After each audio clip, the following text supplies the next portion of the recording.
I have two big things that nobody is talking about with the Binance and Coinbase lawsuits filed by the SEC and Gary Gensler. Welcome to Degenny from the blockchain, where we defy logic.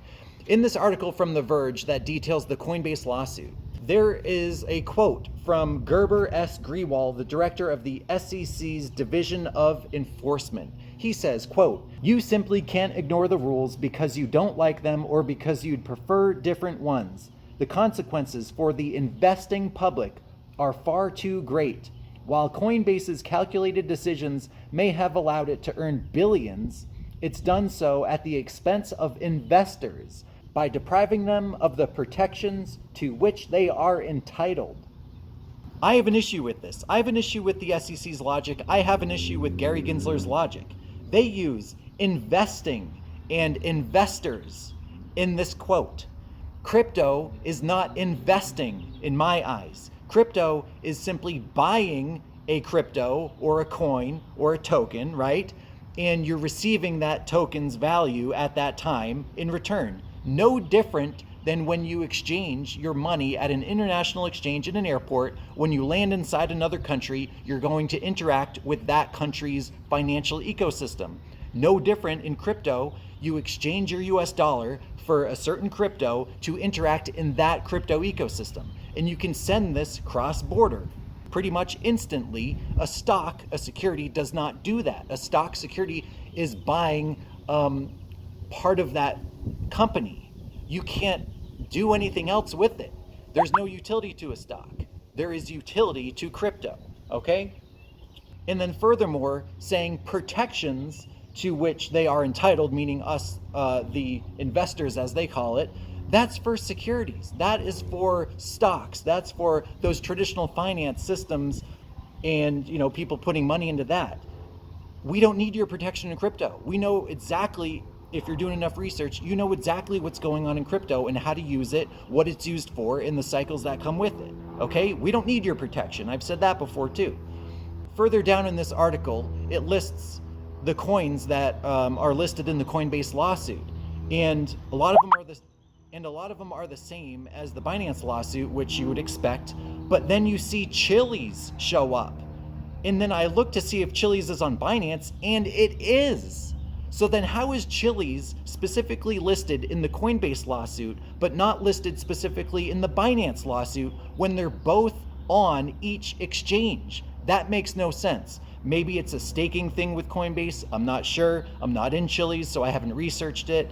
Also, you know, crypto asset securities is what's listed in the Binance paperwork.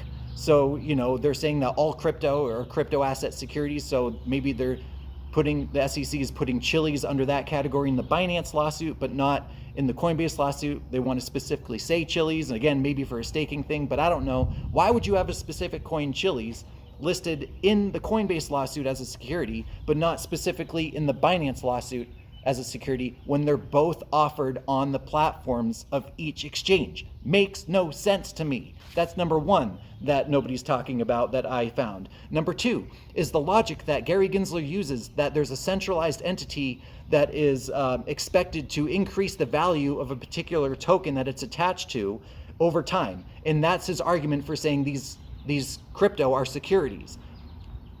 Then you see it right here. BUSD is a security. You see it right in the documentation of the Binance lawsuit. How is a stablecoin supposed to increase in value over time? Answer that question.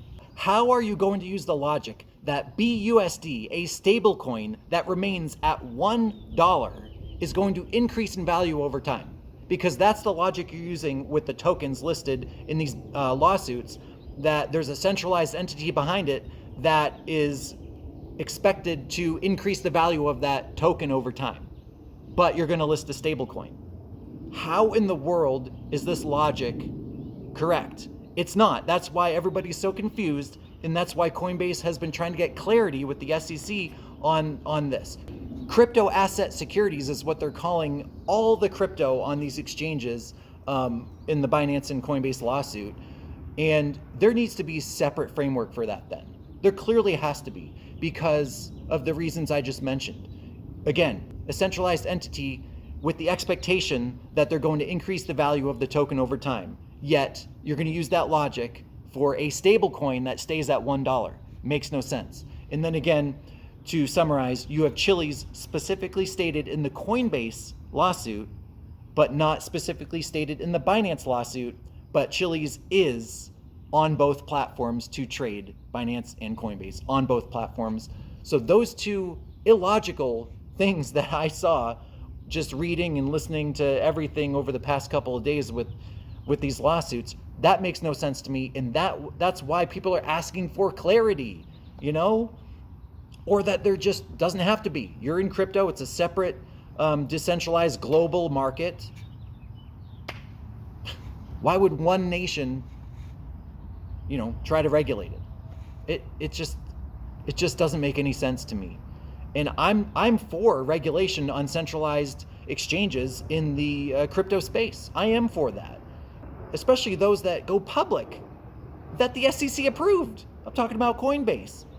It's like you have a teacher or something that's not going to help the student. Then why is the teacher there? You're supposed to teach, and the student's supposed to learn.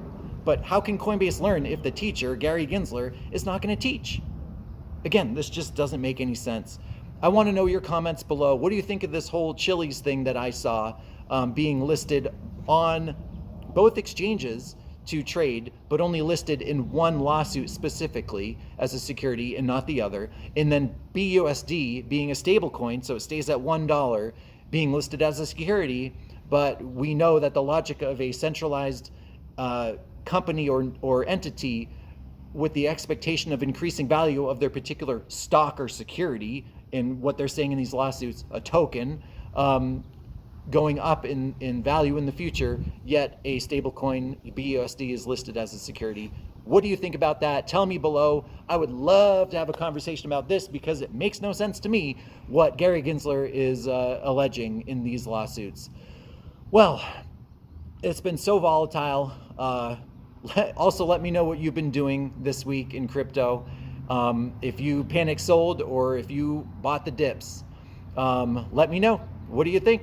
And what research you've done, because you should be doing your own research, because this is not financial advice. It's just my blockchain reaction. Thank you for watching.